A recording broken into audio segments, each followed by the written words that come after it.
Welcome to another edition of the Energy Week podcast. Ryan Ray alongside the one, the only Dr. Energy herself. Dr. Energy, I don't know if you are loyal to all New York football teams, but if you are, your New York Guardians are terrible. So, apologies. Luckily, I am not. You're not? Okay. I am not loyal.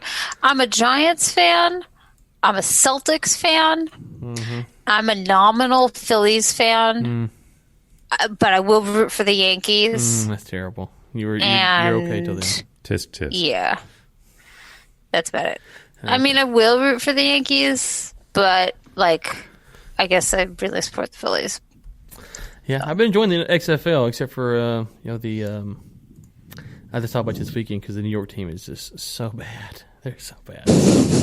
I didn't know if you had. Yeah. Well, it depends who's playing on it. I haven't been following it nearly enough. Although the NBA All-Star game was so bad that we almost put it on. Yeah, we're flipping back to it. I'm a lifelong diehard Houston Roughnecks fan. Oh well, naturally. I mean, what a great team name. Right. So my son, hey. Maybe they want to sponsor our podcast. They should. I will become a Houston Roughnecks fan in that case. I will wear a Houston Roughnecks hat on every single show. Exactly. So they have a team here in Dallas called the Renegades. And I was like, okay, they're closer. But you know what? With all the anti-fracking stuff going on, I've got to ride or die with the Roughnecks. And so I am going with the Roughnecks. Yeah, we need to get them to sponsor this podcast because I'm sure this is their target demographic, Only gas workers that want to hear about the coronavirus. So exactly. Speaking of the coronavirus, this is the topic we talked about last week. I did talk to Bush China. They were going to try to get us a quote, but they have not as of this recording. So hopefully next week they were going to. I know they had some things going on, and they didn't promise that was their goal. So. Coronavirus things. Yeah, probably so. It's a wee bit busy there. Yeah, probably so. Hey, I will tell you this cool story here. A few weeks ago, I was talking with them about some of the business stuff, and they said, hey, we're kind of putting it on hold because of coronavirus, da-da-da. I said, well, is there anything I could do? They said, yeah, we're trying to find some masks. So I put a post on LinkedIn, and because of that post, they were able to connect with people, and they're sending 2 million masks to China now. So, wow. Yeah, they put a big press release out and all that stuff, and so... So I learned something interesting from the internet, because the internet is where you learn all interesting things. Everything interesting you learn on the internet. I learned that the whole point of wearing a mask is so you don't infect yourself. It has nothing to do with keeping you from sneezing on someone else. The whole point is so you don't put your fingers in your mouth, because putting your hands in your mouth is the number one way to infect yourself with anything. Apparently. So that's the point of wearing the mask, is not to keep you from breathing on another person, but to keep you from touching germs and then touching your mouth. So the more you know. Yeah. And it's a fact because it was on the internet, so we know. It was on the internet, and someone who said they were a doctor wrote this, so yeah. Don't at Ellen about this. It's a fact, okay? It's an undisputed fact. Protect yourself from coronavirus. Don't suck your thumb. Okay. Speaking of coronavirus, from the South China Morning Post, I enjoy reading their work. Coronavirus, China urged to delay purchase elements of U.S. trade deal as outbreak rocks economy. Now, I'm going to read this little snippet here, and then I've got to ask you if you saw the other headline from Bloomberg this weekend. Beijing should request a delay in the purchase agreement of element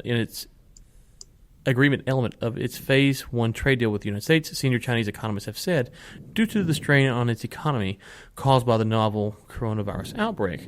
Now, so we talked about this last week, kind of wondered if this would happen, but did you see the article? I should have sent this to you before the show. I didn't think about it till now. But from Bloomberg about the Chinese are actually going to increase their oil purchases. So, I said this. I don't remember where I said it. I may have written it in an investing.com piece, which I'm going to go back and find. But I said this when it started. I said Chinese oil demand. They may not be using as much product. They might not be burning as much gasoline, as much jet fuel, but their purchases of crude oil may not go down, because if crude oil goes down, they're going to be ooh, let's buy it for our storage facilities and stick it in there for later, because they like, remember, who was it who came on the show with a guest on the show who's like, China has this very like long term view of everything. So if you're operating with a long term view, you're gonna be like, yeah, let me take advantage of that deal now. Which is why I was saying, I think I may have said that. I'm going to find that piece because I said that. I said don't necessarily expect them to buy less oil because if the price drops, they're going to want to keep buying because it goes into storage. The only way that they would stop buying is if their economy gets hit so much that they're running out of like foreign currency. Then you'd expect them to prioritize like food purchases and stuff from the U.S. than purchase of oil in dollars. Or they could like try to just buy a heck of a lot more from Iran because Iran will accept yuan. But I don't think Iran can really send them much more than they are. Oh my gosh. Hold on. You mentioned Iran. Did you see the story about the guys from Dallas got arrested for trying to sell Iranian oil to China? I didn't know that's why they were arrested. I just saw that they were arrested for violating sanctions. It was because they were trying to sell Iranian oil to China. Yes. Yes. Why? Yes. They were arrested. They never even did it, but they were arrested for talking about it and conspiring. Do you know how much the potential upside on selling Iranian oil to China is, according to the prosecutors? Oh, did you say how much? $28 million per month profit. Dollars. $28 million. Because I was going to be like 28 million reals per month. That's kind of worthless. $28 million per month profit is what the prosecutors are alleging them to have made. And if you want to read some communist propaganda, it is on my I tweeted it out from the Justice Department because the Justice Department was like they went after them, and as you know, I'm not a big sanctions guy, so I think this is all kind of terrible. But let's see here. It says the complaint alleges that defendants Nicholas Hoven, all the names, arranged to purchase oil and sell to a refinery in China, represented by defendant something Wang, a.k.a. Bill Wang. So that was his name, Bill Wang. And then let's see here. It says, there was, this is the prosecutor, with the goal of illegally enriching themselves. The defendants conspired for over 8 months to devise a scheme to violate U.S. sanctions imposed on Iran, particularly the ban of foreign oil sales, said this communist associate attorney general. The sale of oil is the lifeblood of the Iranian economy. At the same time, the United States was increasing sanctions in order to pressure Iran to stop its malign activities. These defendants put greed ahead of country. I commend the efforts of agents and prosecutors who investigated and uncovered this brazen evasion of U.S. law. Oh, God. I want to know what their plan was. They're hanging out in Dallas and they're just like, oh, yeah, let's come up with a plan to sell Iranian oil to China. Like, what was their plan? So I'm dying to know. What do you think the penalty for this is? Are they even facing jail? I mean, I assume they're not arrested unless there's jail time involved. 25 years. 25 years? And a fine of $1.25 million. You know that like drug dealers get less now, or just don't get prosecuted. They didn't even do anything. Like they didn't actually. They were just talking about it. Yeah, they were trying to do it. So, like, if we just talk about it, like, I'm like, hey, Ryan, if you wanted to help China buy Iranian oil, like, how would you do it? If we just like start talking about it together, then can we? I don't know. They have they put in here that they were putting a shell company. They were putting into place all the things it would take, but I don't think they actually ever did anything in the course of this. And it's like with the goal of illegally enriching themselves. And so I just thought about this. So first off, let's just say that these poor guys go to jail for 25 years, and then Trump signs a deal with Iran next May. Are we gonna let him out of jail? Like, seriously, this sentence is longer than the sanctions will be imposed. I will bet every dollar I have on that. What if, like, the entire Islamic Republic of Iran falls, and he'd be like, there is no longer a country. Yeah, exactly. So, well, it's like, okay, so think about it. So when the Russian Revolution happened, okay, people had bought bonds from Tsarist Russia. Mm-hmm. Like there were imperial Russian bonds, and then there was a revolution, and then Imperial Russia no longer existed, and they were the Union of Soviet Socialist Republics, and so like they were like, we're not paying those bonds, and so the people, it was a worthless bond because the country no longer existed. So if the country they no longer exists, maybe they could like appeal their sentence. And doesn't China get waivers to buy Iranian oil already? No, all the waivers were ended. Okay. For buying. Okay. They just. Well, China is buying the oil from Iran. Oh yeah. Oh, everybody knows that. And so these poor guys are illegally enriching themselves, and so therefore. Yeah. Easy. Yeah. I mean, so far, I think the only country that really has a waiver to buy stuff from Iran right now is Iraq. Has that waiver to buy electricity and natural gas. That is. So if China gets a waiver back, does that mean that these guys get out of jail? Like, I don't even. Look, when it comes to the common man versus the feds, the common man will lose. If you're not the common man, if you're like, in the government or you're a billionaire, then you can get off. Yeah. So, federal district attorney, I think you are a terrible human being. Just want to get that on the record. So, back to coronavirus, because that's what got us derailed on this. So it looks like there is talk. That's a good story. Yeah, it's a terribly sad story because listen, obviously, if they knew the risk what they're getting into, but it's. I feel like it's like like the "Don't Do Drugs" campaign. Don't violate sanctions. Until the kids everywhere listening to this, don't violate the U.S. sanctions on Iran. Yeah, right. Exactly. Just don't do it. Yeah. So yeah. Now I am not actively or inactively trying to buy or sell anything from Iran. Just to be clear. I'm not thinking about it. I'm not talking about it unless it's in the context of someone who else has violated the law. So just get that on the record now. But will they pull back on this, Ellen? This is a big deal. Well, first of all, can they afford to not buy soybeans?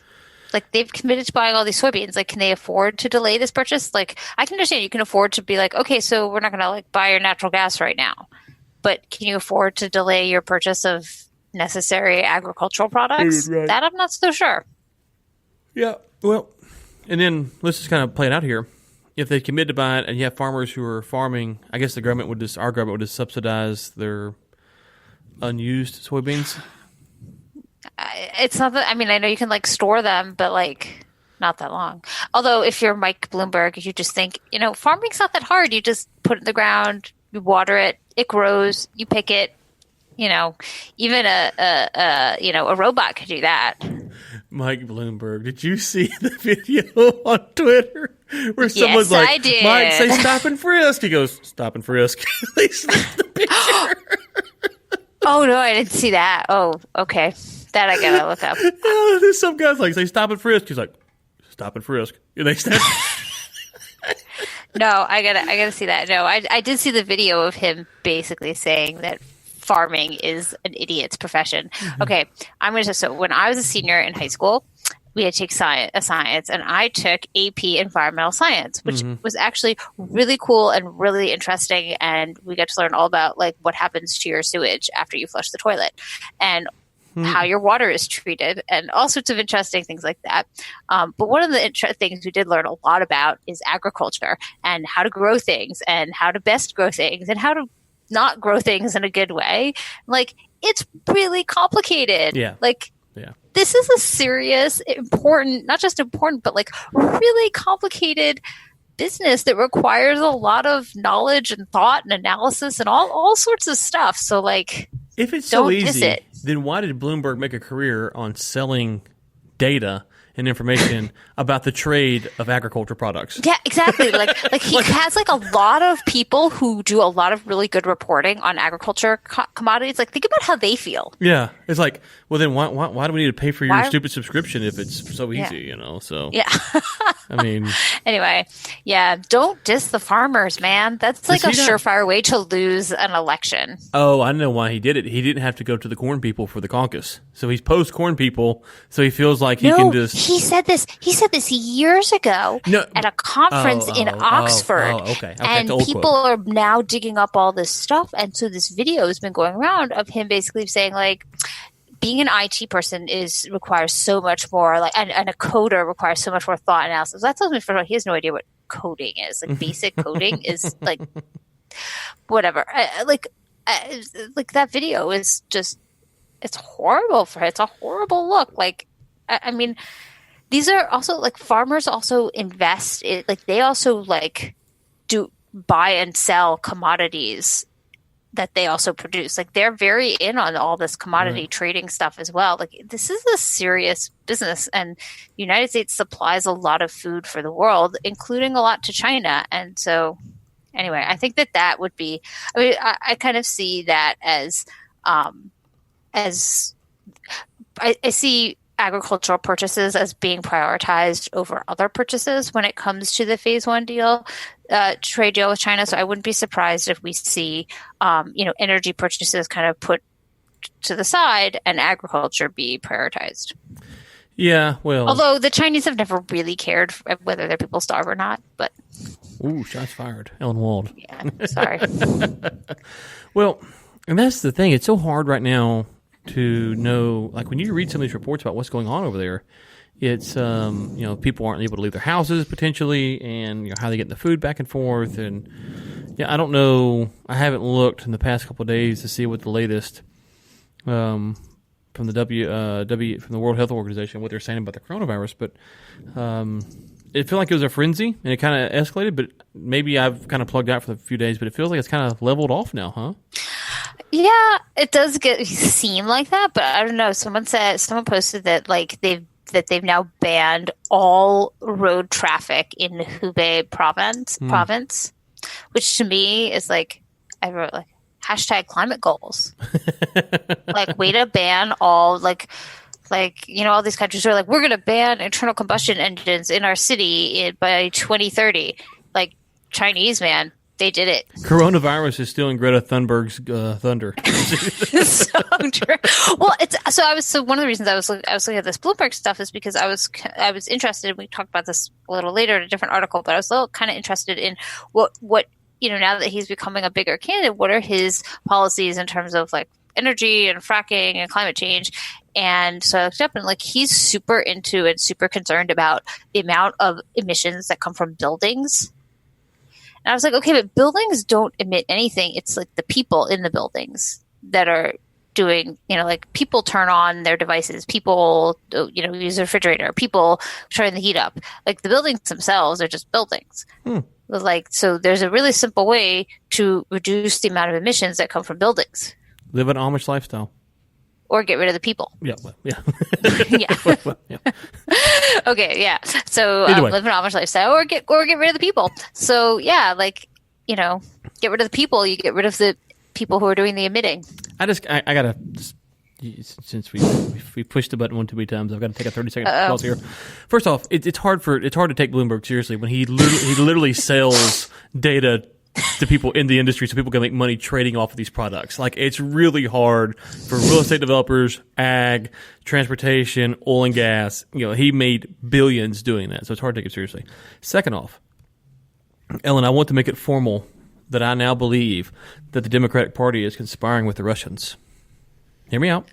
Formal. It's formal. Democratic collusion. It's Democratic collusion. Here first, folks. Breaking news right here.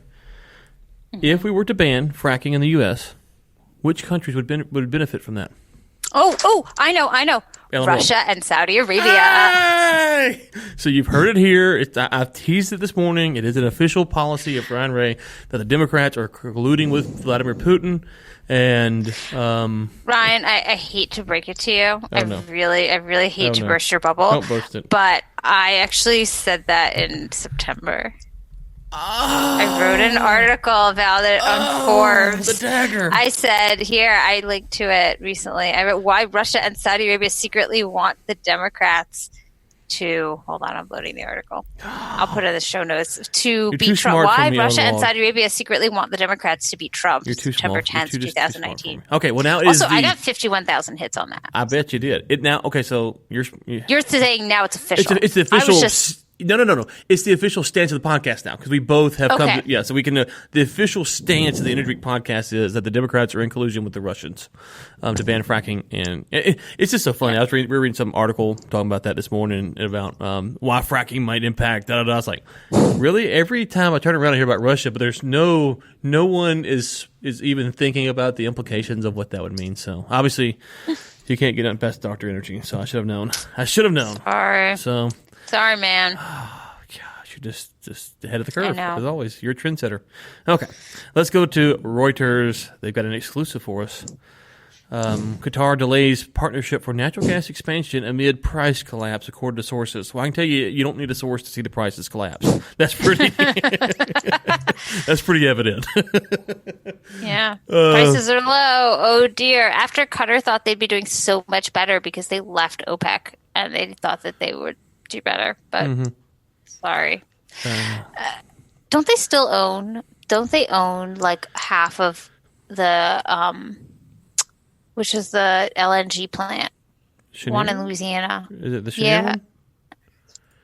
I thought Is it Cheniere one? Or they have Exxon. I don't think it's that. Yeah, it's with Exxon. Yeah, which was that? What's the other one? Golden Pass. Yeah. Don't they still own like half of Golden Pass? Well, we talked about it. Remember, folks were kind of concerned when the story broke. Was a year ago on the show. We talked about it, and folks were all wigging out and and it's like, okay, well now they don't even. Now it's like, well, we kind of messed up that whole. We didn't see the prices going below $2. You know, what really having that foresight.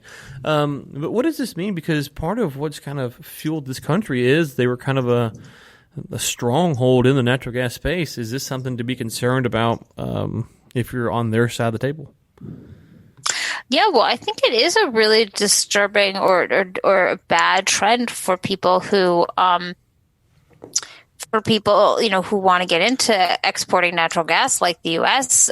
Saudi Arabia just announced that they want to export natural gas soon. Although I think that that's another one of their like ridiculous plans that will not come true for a long time. But Qatar is a major natural gas, liquefied natural gas seller, and they had a lot of expansion plans. And when prices are so low that they are cutting their plans, I mean, that's going to have real effects for the future because, they're not building this. So, okay, but like in, 5 years, natural gas prices might be different. And so if a company is in good shape, you'd think, oh, they should just continue along their plan, because, yeah, they're low now, but in, 5 years, they could be triple, quadruple, quintuple the price. Who knows? You don't know, but that this is a serious. I think that's it. The fact that they're delaying this, I think, really is sending a bad signal for what's in store for gas prices, unless it's for some like totally other reason, like they've decided they hate the West. Yeah. Do you think we're going to see? When I talk to folks over in Africa, I always kind of push them towards using natural gas for power. And obviously they're getting hit with the quote unquote clean energy, wind, solar, stuff like that, which is fine if it's what they need. But do you think that we might see 3 to 5 years from now, the folks who kind of waited out the natural gas doldrums, if you will, that they're reaping a lot of benefits because they could go to spots like Africa and build power plants in those emerging markets? Yeah, well, I think that is, and these people who are all like natural gas is so bad. Like I said, I was reading Bloomberg's kind of tiny comments, on energy, and he's like, natural gas is not as clean as we thought it was. His tiny comments, is that a shoot? Should we? Oh shoot! Should we I mean, that was totally not Freudian? intentional. Yeah. I was just like, you go to his website and you're like, where's the stuff on energy? And it's like part of the climate stuff, which is also really small. And half of it is like, Trump doesn't believe this. Trump doesn't believe this. Dun, dun, dun. And it's just, well, it's hard. He hasn't been in any debates. He hasn't done any town halls. Right. So all you get to go on is commercials, a website, a few newspaper articles, and like crazy comments that he's made in the past 20 years. So I'm commissioning, real quick, I've heard he's spent a lot of money, so I'm commissioning Nate right now. Nate, reach out to the Bloomberg campaign. Okay. Tell them if they want to sponsor this podcast, we are for sale. Okay. However, let me be clear, if I come back and read a Bloomberg ad, I think the dude is a complete and total loser, and I would never vote for him in a million years. With that being said, if he does sponsor the show, we will read his ads. But that will be yes, but for the record, I know pays Instagram influencers $150 per like Instagram post, like we're our price point is a little higher than that. Oh well, yeah. Well, Yeah. I mean, so we're add a few zeros behind it. But I'm just saying, if the terrible, I will include an Instagram. My Instagram is like totally personal and not about business, but I will throw in a free Instagram. Instagram post takes about me 5 to 10 seconds to make. Reading an ad for Mike Bloomberg. It takes us about an hour to make one of these, so we should get at least. But he's also welcome to come on the podcast and discuss his energy we'll be nice policies. to him. We're nice to all guests. We'll be extremely nice. I will not call him a moron into his face. So I will be nice to him on the show. We'll wait till he's off the air. I've called him one now, so he already knows. So he's fair. Yeah. Ryan thinks you're a moron. We really want to know. We also want to know. I also really want to know.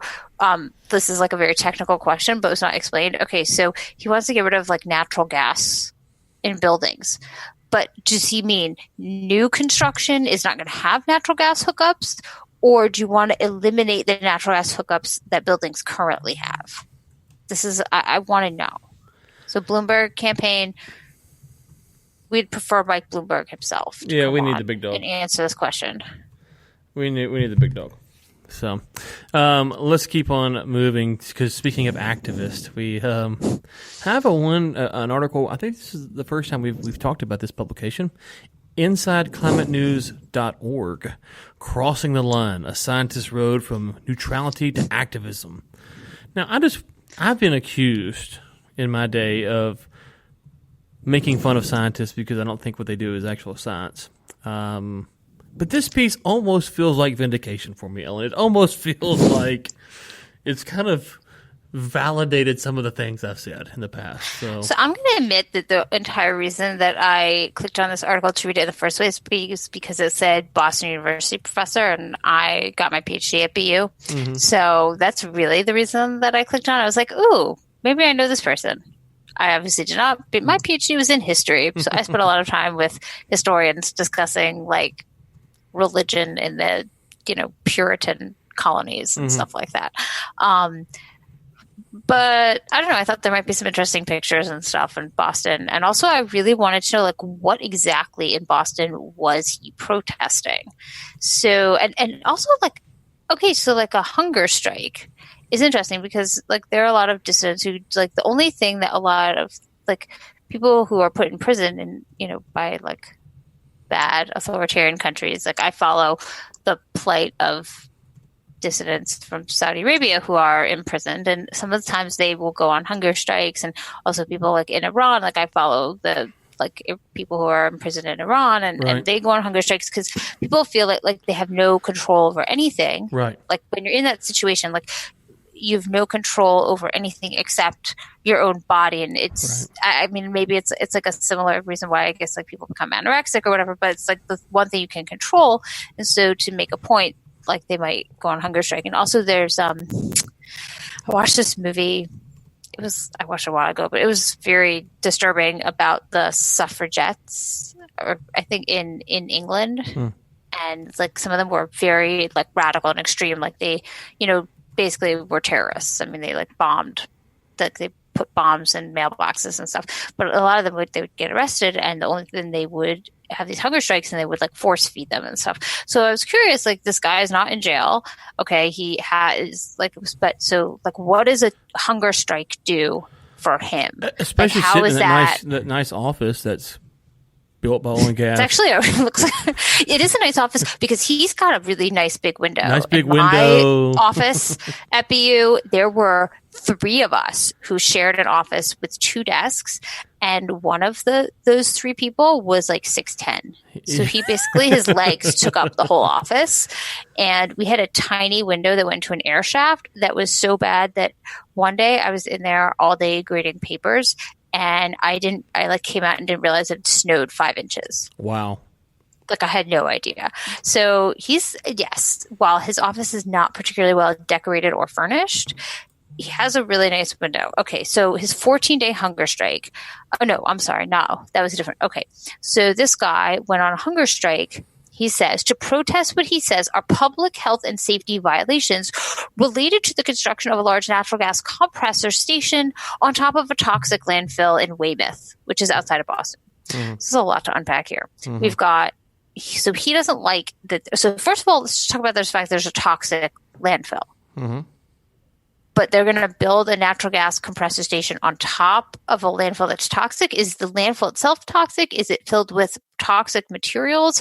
Is there a problem? Like, are they leaching into the groundwater? Is it not properly, again, when I took environmental science in high school, we learned about how you store toxic materials, and like you have to like line the pits and everything. And it's like a big process. And like, so is it that it's not properly done, or is it just the fact that like, he thinks it's dangerous because the natural gas could like blow up and then you'd have it blow up on top of a toxic landfill?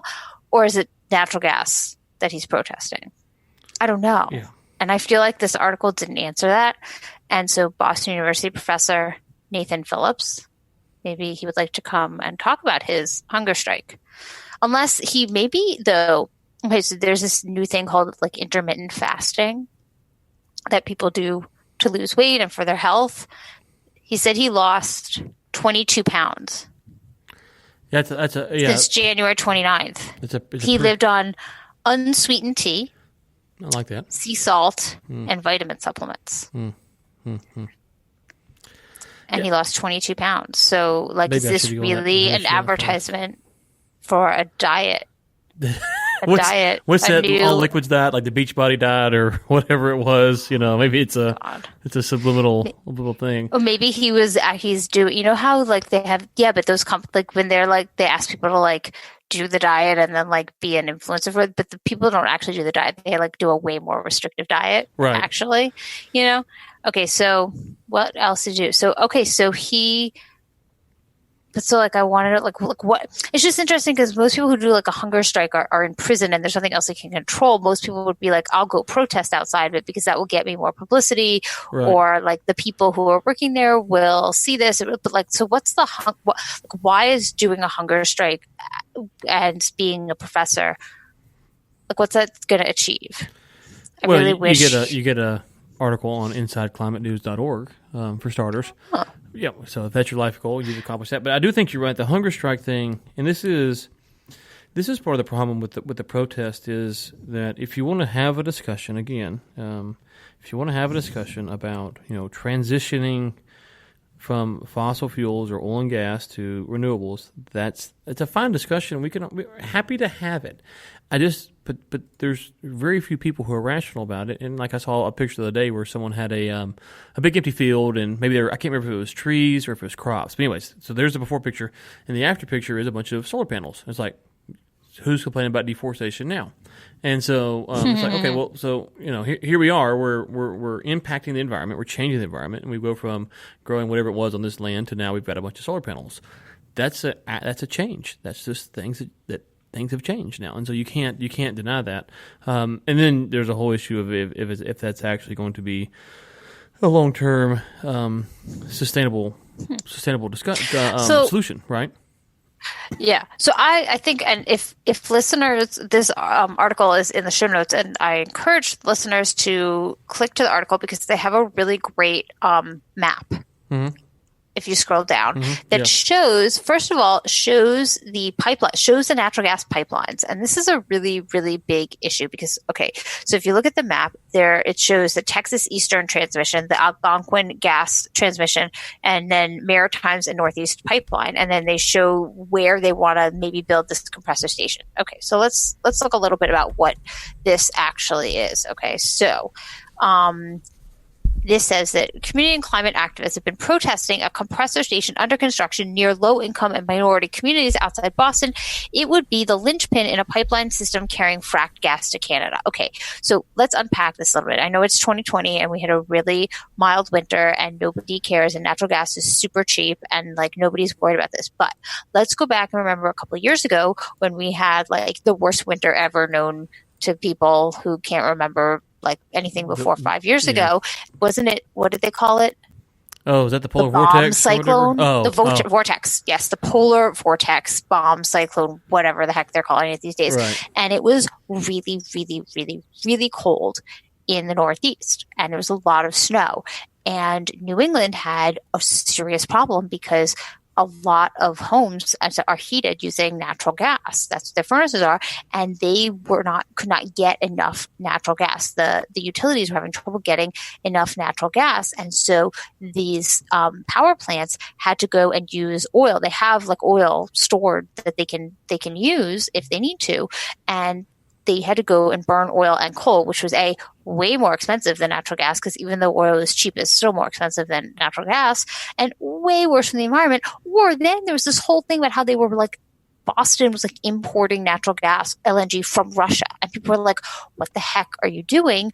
The United States is making tons of natural gas. The problem was pipelines. They didn't have enough pipeline capacity. And if you look at this map, you can see, you look at all these pipelines through Pennsylvania, okay, all these little pipelines, and then it gets up to Connecticut, and you have a little one going to Rhode Island and through Massachusetts, and all the way up through Canada, people were having these problems. Like the fact that people refused to okay the building of more natural gas pipelines in the Northeast was affecting Halifax and St. John's and New Brunswick and these places from getting enough natural gas, because we are a community. This is not just about the United States. This is about North America. And these things are all intertwined. And so this was a huge issue. It was causing customers had to pay a lot more in their utilities come September. The following September is when people are going to start paying for it. So people don't remember this because it's such a mild winter. They think that every winter is going to be this mild. So let's protest building of these new things, when in fact, do you really want to burn oil and coal instead of natural gas? Sorry, rant over. No, I mean, I think you're dead on, and we've got to get the professor on, Nate. I'm charging you with getting the professor on, who said I can turn it off right now. Whatever he was, the Oxford guy from a few weeks ago. We've got to get that gentleman on. Oh yeah, he's like, I can't. We can't. What's it called when you divest? We can't divest from these investments, but I can turn off your heat. Yes. So he was given the first ever Energy Week Presidential Medal of Freedom of Honor for Humanity Nobel Peace Prize, and so he is our hero. And so if he wants to come on, you got to get him on. But no, I think you're right, Ellen. So a couple things. One, it points out that.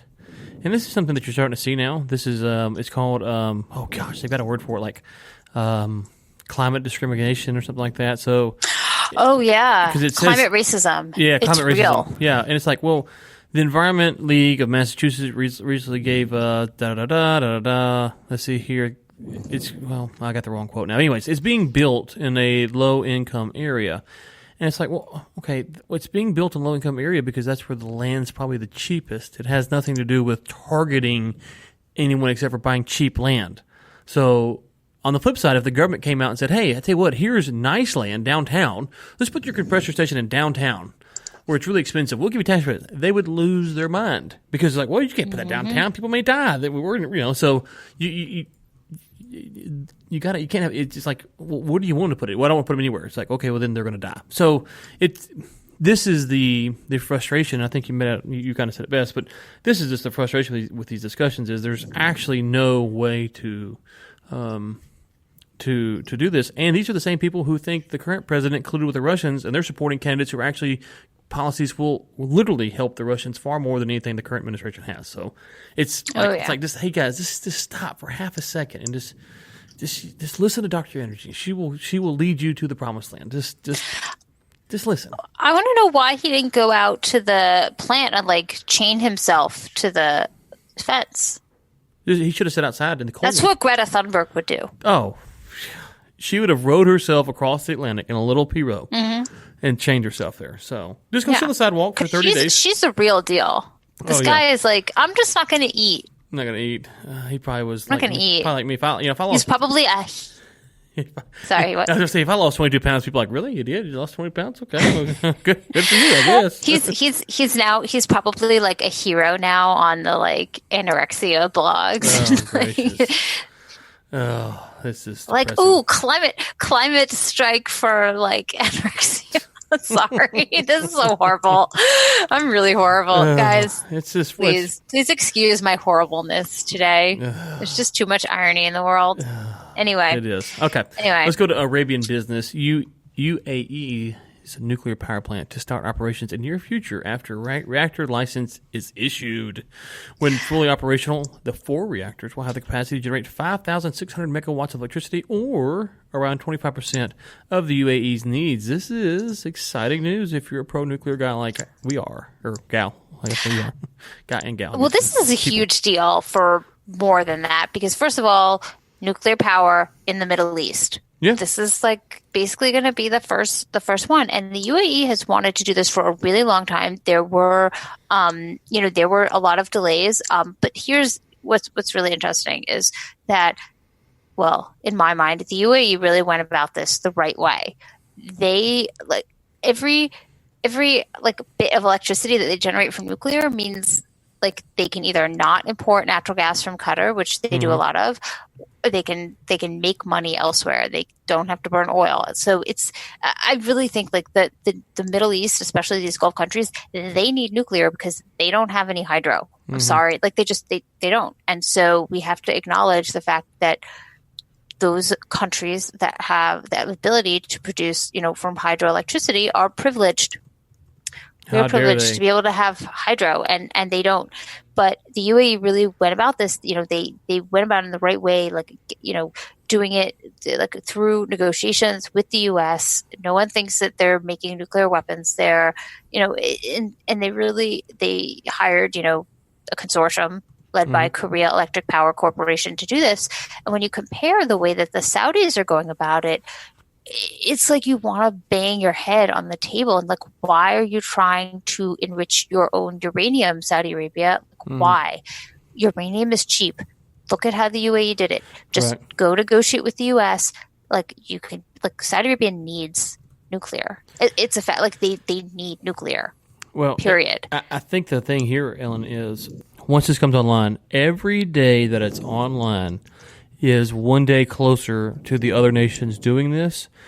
And that sounds kind of silly, but what I mean is every day it's online and there's no missile strikes, there's no bombs, there's nothing. As long as there's no kind of kerfuffle over there and some ballistic cruise missile, Scud missile lands in the nuclear power plant, every day is a day closer. And so I think you're right, it's a big step, but also if the neighboring countries go, okay, you know what, we want this access because we want to keep our people kind of docile, we want to give them power, let's just do what the UAE did. And this, listen, I ain't saying it's going to bring peace to the Middle East, but it is something that the neighboring nations could look at and go, oh, well, okay, well, that's pretty easy to do. So I think you're right. I think actually the longer it goes and there's no problems, the easier it is for the neighboring nations to go, hey, listen, the UAE did it.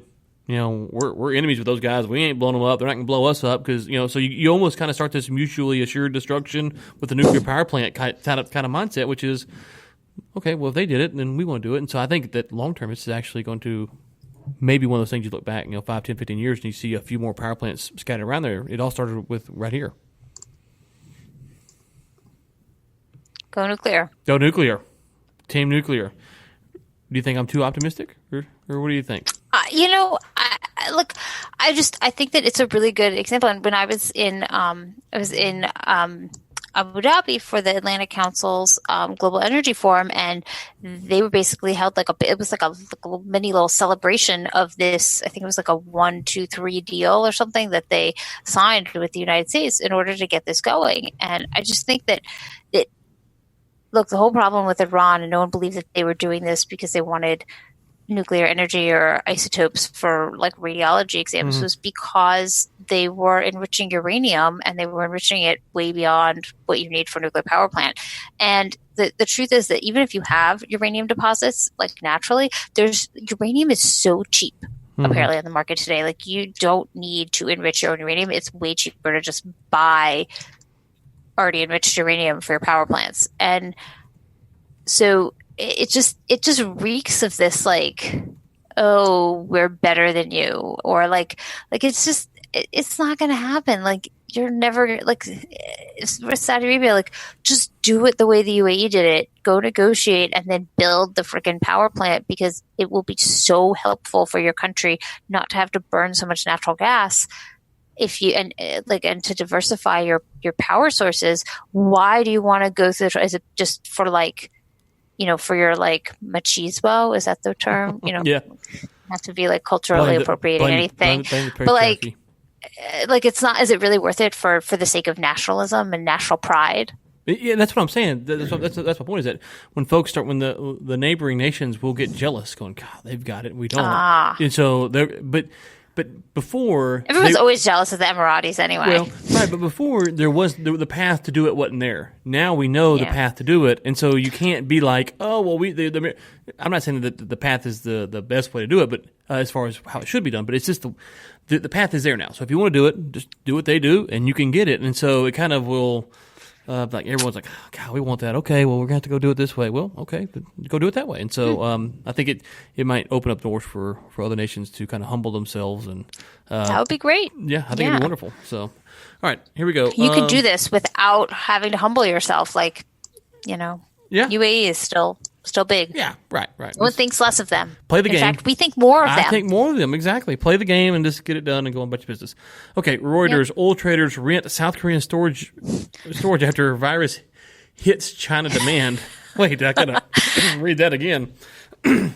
Oil traders rent South Korean storage after virus hits China demand. I read it again. It's not the best headline, but here's what it says.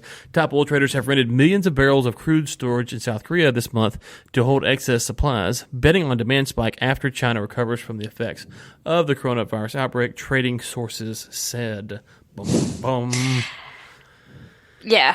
Basically, they're renting storage because of the whole contango thing, which I'm going to confess, I don't really understand. And I've had people explain it to me multiple times, and I still don't really quite get the whole contango idea. Yeah. I know it means that longer dated oil futures are trading at a premium, and that's why you do it. But let's just accept it. It's a contango thing. It's a contango thing. So they're getting containers for contango.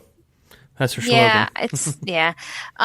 But anyway, so it's just interesting. So apparently they're buying 3 months storage in South Korea. They're renting it for 3 months, or in 3 month iterations. So one of the things, 3 or 6 months. Yeah, 6 months. Right. So one of the things that I've often wondered is, we talked about this with kind of the charts and Dean Foreman's reports, is that you look at the storage, and we kind of evaluate the market based upon the storage that we have now. And there's obviously more storage that's been built over the past few years, but should the market reconsider how it stores oil, and because we have more access to it now, and say, okay, well, we used to price the market off of these kind of metrics, but we can drill more now, so maybe we should build substantially more oil and readjust how we do it. Because if you're saying that you're buying the oil because you think the price is going to spike, then you actually think that we're going to need the oil in 3 to 6 months. So why not just have long-term storage already built? You see what I'm saying? Like, if you yeah, that would make a lot of sense. Except that we're at the same time discussing how oil is now stranded assets. So, clearly you don't want it for that long. It's better to just keep it in the ground. That's in fact, keeping it in the ground is the greatest storage of all time. You've nailed it. It's the cleanest. It's the less carbon footprint. But I mean, I guess it's a serious question. Is if you're going, hey, well, we're going to need this in 3 to 6 months. Well, because what am I missing here? If you're saying that the demand's low, so the price is low, but in 6 months the price is going to be high because the demand's going to be high and the supply is going to be shortage. Well, doesn't that mean we just need to reshift how much supply we should have in storage? Because yes, in 3 to so the 5-year average should be adjusted to be something else, and we should stop. Yeah, well, so OPEC. So Khalid al-Falih, when he was the Saudi energy minister, wanted to do this. He said we need to readjust our metrics. And how we're measuring this. Why are we still basing everything off of the 5-year average? Maybe we need to base it off of the 5-year storage average. Right. Why don't we base it off of some other storage average? So there's probably you want to call it al-Falih. Yep. That's my second good idea that I found out someone else had before me. First you, now al-Falih. But no, I mean, and I know there's problems. I've heard, I'm not a storage expert, there's problems with storing oil long term. I don't know enough about all that to kind of break it down. But yeah, I have wondered that. But I mean, if I put Ryan's tinfoil hat on, the traders can't make money if the price doesn't spike or drop. So it's not in their interest to do that. And there may be some actual practical reasons. But I read that article. I'm like, well, okay, if you think it's going to change in 3 to 6 months, then why aren't we storing more oil now? Like why are the prices so soft? You're saying in 3 to 6 months the prices are going to spike. That doesn't mean we have a huge surplus. That means we're teetering on the edge. Yeah, exactly. So, that's a good point. I just thought that was kind of funny, but anyways. So is that it? Is that the last one? No, I do have the China refineries up. And real quick, I'll just read this headline from Bloomberg. Chinese refineries go on buying spree as oil too cheap to ignore. This came out Friday. Now you got to couple this with a week before that, on I guess the 7th, Sinopec announced that it was going to lower its February, how much it was going to refine in February. So you had 7 days before, China saying they're going to drop like 12%. I think what it was, Nate. Yeah. They're going to decrease their refinery throughputs by 12%. And then the following week, they said they're going to buy more oil. What I found interesting was the market really didn't like how much they were going to refine article. Like, oh my gosh, this is terrible. But then when they announced they're actually going to buy more oil, it's like, whatever. We're going to kind of slough that off to the side. So, but. Well, I'll just mention 2 more things because so interestingly, the Kuwaiti oil minister just said that the neutral zone output is going to reach 550,000 barrels per day by year end, and most people think that is a gross overestimate. He's way too optimistic about how much oil the neutral zone will be producing by the end of 2020. So just keep that in mind, and yeah. So yeah, I was going to ask you about that because I did see after we talked about that some people were saying that that it was too high. What do you think? Do you think that they're off the rocker? I think that's too high. I think that there are 2 fields, Wafra and I can't remember the name of the other one.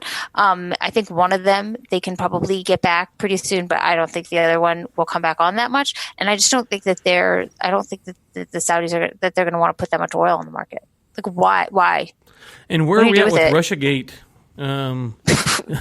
Russia has delayed such that now there's no time to hold another meeting. They're just going to have their March 5th and 6th meeting. Because I remember the headlines were like, well, hey, they're going to let Novak's going to come back after they analyze the market in air quotes. Analyze the market. But I haven't heard anything in like a week. I don't know if he went to Bermuda for a vacation or they're still in there on the Excel Russians spreadsheets. Don't go to Bermuda. they took their spreadsheets to Siberia to jump in an ice pool. Okay, well, Ellen, I think that is going to wrap up this edition. Let's just recap here the things that we delved into. We have officially announced the stance of the Energy Week podcast is that the Russians and the Democratic candidates are conspiring against the United States of America. We expect that to read on the front page of Bloomberg article tomorrow. So Bloomberg, I know you're listening, pick that up. Bloomberg is welcome to come on the show. Me and Alfali are in agreement that we should increase global oil storage capacity, and that Bloomberg should sponsor this podcast for the tune of $50,000 an episode, more or less, even though he is a complete total tool. Anything else? Anything I missed there? I get it all? I think that's about it. Okay. Where will you be this week? And hunger strikes. Climate hunger strikes are the new way to lose weight. Let me just say this. If you are an environmentalist and you want to go on a strike, the strike that will get my respect is not nude. I don't see nude, but the bathing suit strike. The bathing suit strike, okay? Go into winter in the bathing suit for 10 days straight, or in the heat of Texas, the bathing suit strike outside. Don't go inside. Weeks on end, 22 days. If you go out into Boston when it's 12 below for 3 days, in only a bathing suit, no towel, no shelter, just out there. Eat only plants that you find yourself. Huh? Eat only plants that you find yourself. No, well, you can go ahead and hunger strike it too. Now, could you accuse me of enticing folks to freeze to death in the wild? Yes, you could accuse me of that, but that's not what I'm getting at. I am just simply saying that would impress me. So, Ellen Wald, where will you be this week? This week, the usual Forbes, investing.com, but I did want to let our listeners know, and I'll put this in the show notes, that I am going to be speaking on a panel at the Cato Institute called The Iran Crisis and American Energy Security, which is on March 4th. I believe. Yes, it is a policy forum March 4th at the Cato Institute at 12 p.m. to 1:30 p.m. I think anyone can attend. You should just register so that they get enough food for people for lunch. And I'm also going to put the link for people. I think they're going to live stream it. So if you're not going to be in DC that day, you can live stream it. It's going to be a really, really fun discussion. It's a whole panel with a woman, Rosemary Kelnick, who's an assistant professor of political science at Notre Dame, me, Joshua Rovner, who's an associate professor at American University, and a woman named Emma Ashford, who's a research fellow in defense and foreign policy studies at the Cato Institute, will be moderating. So if you're in DC on March 4th, you should come by. Okay. We will be sure to link to that. And, of course, you can follow Ellen at Energized Economy on Twitter to hear more about what all she has going on through the week. And with that being said, Ellen, we will be back next week. Listeners, thank you so much for tuning in. And, hey, we haven't asked for a rating and review in a while. Why don't you leave us a rating and review? 5 stars and up is what we accept. And so look forward to hearing all of that. And we'll talk to you next week. Bye, guys.